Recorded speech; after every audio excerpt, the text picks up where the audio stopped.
देखो, हम क्या कर रहे हैं कि प्रोसीजर फॉर कैनोनिकल ट्रांसफॉर्मेशन, क्या प्रोसीजर होता है कैनोनिकल ट्रांसफॉर्मेशन का। अभी तक हमने जो मतलब पढ़ा हुआ है कि कैनोनिकल ट्रांसफॉर्मेशन करते हुए ना, बाकी ये वाली इक्वेशन होती है ना, H prime minus H is equals to curl F by curl T, ये सारे ट्रांसफॉर्मेशन सारे जनरेटिंग फंक्शंस में ना ये वाली इक्वेशन सेम रहती है। अगर एफ वन जनरेटिंग फंक्शन है तो एफ वन आ जाता है, यहाँ पे टू है तो टू आ जाता है, थ्री है तो थ्री आ जाता है, लेकिन ये इक्वेशन सबकी सेम रहती है। ठीक है, H dash minus H is equals to curl F by curl T.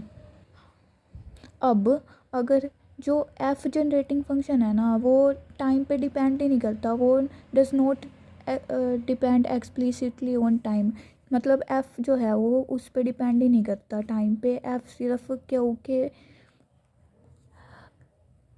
जो भी जनरेटिंग फंक्शन लिया हुआ है वो सिर्फ क्यू और पी पे डिपेंड करता है, या फिर अगर एफ वन ले रखा है तो क्यू स्मॉल क्यू के कैपिटल क्यू के पे डिपेंड करता है, और एफ टू ले रखा है तो स्मॉल क्यू के कैपिटल पी के पे डिपेंड करता है, मतलब जिस पे भी डिपेंड करता है, सिर्फ टाइम पे डिपेंड नहीं करता, सिर्फ दो कोऑर्डिनेट्स पे डिपेंड करता है। अगर एफ टाइम पे डिपेंड ही नहीं करता तो टाइम के रिस्पेक्ट में एफ का डेरिवेटिव क्या हो जाएगा, ज़ीरो। तो इसका मतलब क्या है कि ये इक्वेशन क्या हो जाएगी, H dash minus H is equals to zero. इससे क्या निकल के आ रहा है कि एच डैश जो है वो किसके इक्वल हो जाएगा, एच के इक्वल। एच डैश क्या है, हैमिल्टोनियन है नए कोऑर्डिनेट्स में, और ये है पुराने कोऑर्डिनेट्स में, मतलब स्मॉल क्यू स्मॉल पी, और ये है नए कोऑर्डिनेट्स में कैपिटल क्यू और कैपिटल पी में। अभी तक हमारे पास ये आ गई H dash equals to H. अब हम यूँ मान लेते हैं कि जो क्यू के है ना कैपिटल क्यू के वो साइक्लिक है। ठीक है, साइक्लिक का मतलब क्या होता है, अगर कोई चीज़ साइक्लिक होती है ना तो वो इक्वेशन में अपीयर नहीं होती। क्यू के साइक्लिक है, इसका मतलब क्या है कि क्यू के लैग्रांजियन और हैमिल्टोनियन में अपीयर नहीं होएगा। ठीक है, तो हैमिल्टोनियन इक्वेशन निकालते हुए हम क्या से निकालते हैं, जो कैपिटल क्यू के होता है क्यू के डॉट वो क्या होता है, curl H by curl P के, और पी के डॉट किसके इक्वल होता है, minus curl H by curl Q के। देखो अब क्या है, हमने क्या माना हुआ है कि क्यू के साइक्लिक है, क्यू के साइक्लिक है तो क्यू के तो अपीयर ही नहीं हो रहा एच में। अगर एच में क्यू के है नहीं तो एच का क्यू के रिस्पेक्ट में डेरिवेटिव क्या होएगा, ज़ीरो। इसका मतलब क्या है कि पी के डॉट क्या आ गया, ज़ीरो। पी के डॉट ज़ीरो आने का मतलब क्या है कि पी के डॉट को क्या लिख सकते हैं, D by D T of P के। ये अब पी के का डेरिवेटिव ज़ीरो है, इसका मतलब क्या है कि डेरिवेटिव किसी भी चीज़ का ज़ीरो कब होता है, जब वो चीज़ कांस्टेंट हो, मतलब कांस्टेंट का डेरिवेटिव ज़ीरो। इसका मतलब क्या है कि पी के क्या है, कांस्टेंट।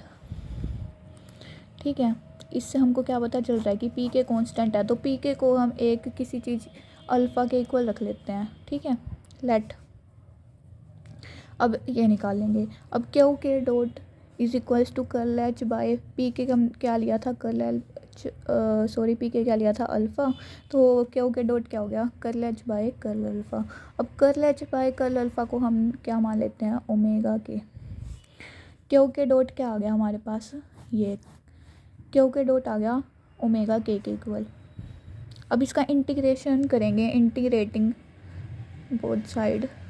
अगर इसका दोनों तरफ इंटीग्रेशन करेंगे तो क्यू के डॉट का क्या हो जाएगा, क्यू के, इसका क्या हो जाएगा ओमेगा टी, और साथ में कोई इंटीग्रेटिंग कांस्टेंट ये, तो ये इसकी इक्वेशन आ गई। यहाँ टी लगा दिया, टी नहीं है, ये इसकी इक्वेशन आ गई। ठीक है, अब जो ये है प्रोसीजर फॉर कैनोनिकल ट्रांसफॉर्मेशन, इसकी हेल्प से हम कोई एप्लीकेशन सोल्व करेंगे हार्मोनिक ऑसिलेटर की, वो हम आगे कर रहे हैं। ये हार्मोनिक ऑसिलेटर के लिए कैनोनिकल ट्रांसफॉर्मेशन जो हमने ये करा था ना, इसी को अप्लाई करके ये एप्लीकेशन है हार्मोनिक ऑसिलेटर की, इसको सोल्व करेंगे। अब हमको क्या पता है कि हैमिल्टोनियन किसके इक्वल होता है, काइनेटिक एनर्जी और पोटेंशियल एनर्जी के।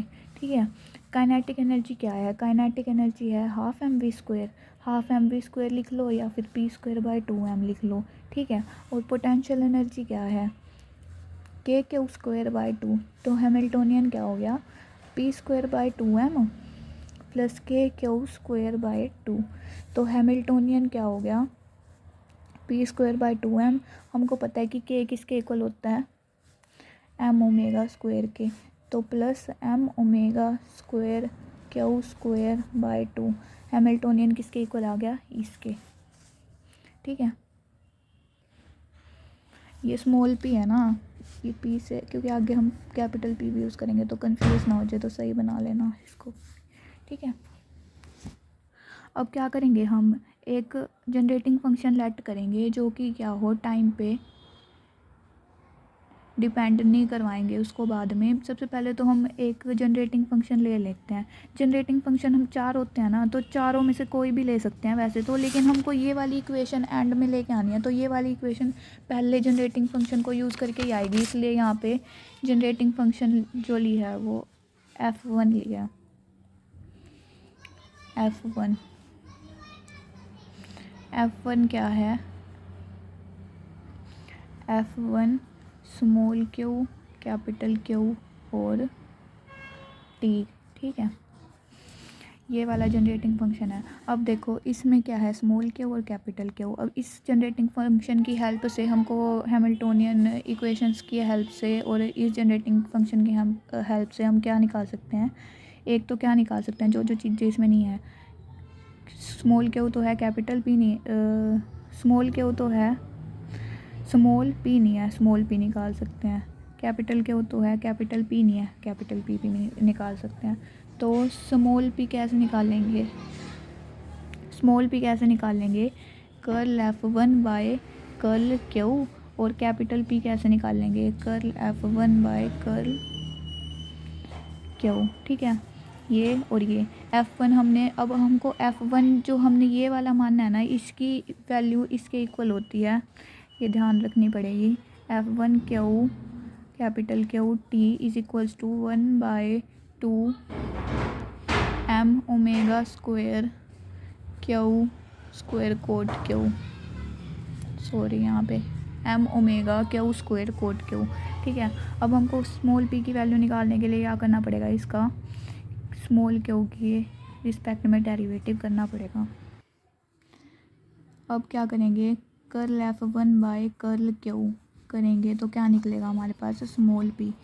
स्मॉल क्यू के रिस्पेक्ट में करेंगे तो 1/2 एम ओमेगा 2 क्यू और कोट, और ये क्या है क्यू, 2 से 2 कैंसिल, तो curl F1 by curl Q मतलब पी की वैल्यू क्या निकली है, M omega Q cot Q. अब पी की वैल्यू निकल गई, अब कैपिटल पी की भी निकाल सकते हैं।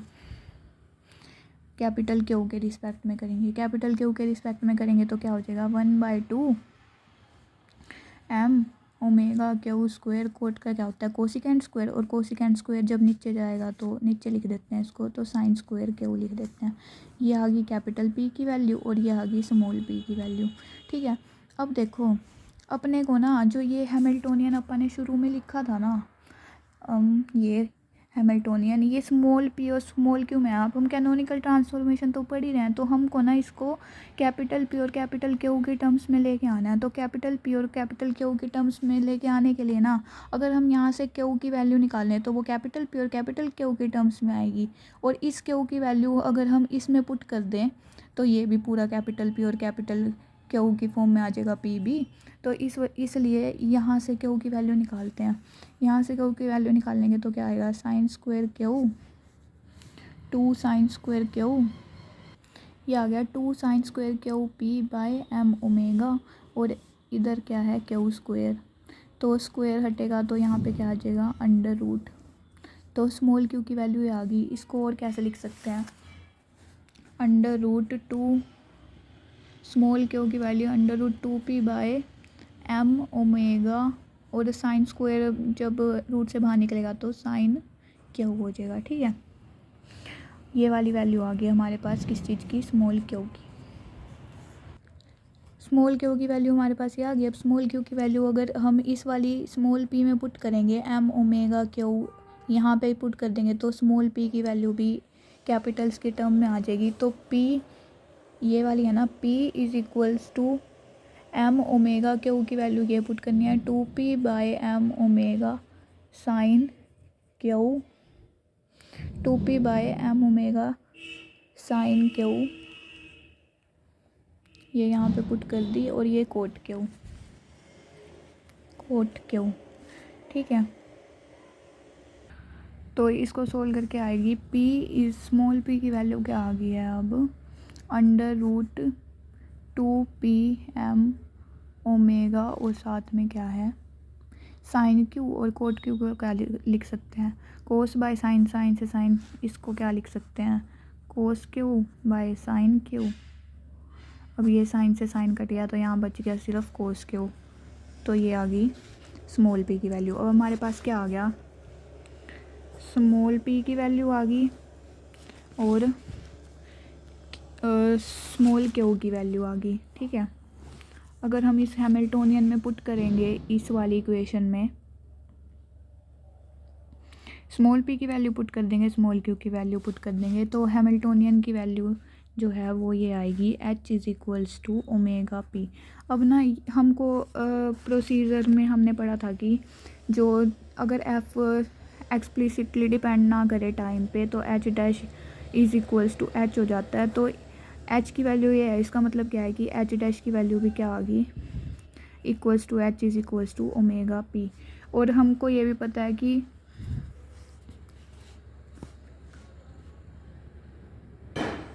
क्योंकि के साइक्लिक होने की वजह से p कांस्टेंट था और p कांस्टेंट है इसलिए h dash is equals to h is equals to e, और जो e है वो कांस्टेंट एनर्जी है।